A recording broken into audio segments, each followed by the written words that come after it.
ஒரு அழகான சிற்றூரில் சிட்டுக்குருவி ஒன்று தன் மகளின் திருமணத்திற்காக மிகவும் மகிழ்ச்சியுடன் ஏற்பாடுகளை செய்து கொண்டிருந்தது. அது தன் கூரை வீட்டை வண்ணமயமான தோரணங்களால் அலங்கரித்தது, விதவிதமான இனிப்புகளை சமைத்தது, நிறைய லட்டுக்களையும் ஜிலேபிகளையும் தயார் செய்தது. அடுத்ததாக அது திருமண அழைப்பிதழ்களை அச்சிட்டு ஊரிலுள்ள அனைவருக்கும் விநியோகிக்க கிளம்பியது. வழியில் அது தன் அன்பு நண்பனான கிளியை சந்தித்தது. கிளியை மனதார அழைத்து அதற்கு திருமண அழைப்பிதழை வழங்கியது. திருமண நாள் வந்தது.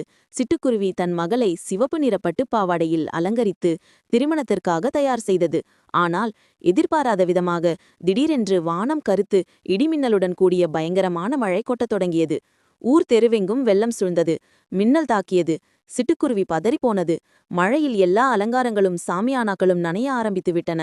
ஐயோ, என் மகளின் திருமணத்தை நான் எப்படி நடத்துவேன் என்று சிட்டுக்குருவி தனியாக உட்கார்ந்து தவலையோடு அழுதது.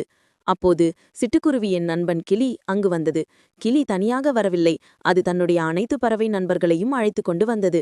அவர்கள் அனைவரும் ஒன்றிணைந்து ஒரு பெரிய பிளாஸ்டிக் கவரை எடுத்து திருமணச் சடங்கு நடக்கும் இடத்தை முழுவதும் மூடி ஒரு புதிய அழகான மழை புகாத பந்தலை உருவாக்கினார்கள்.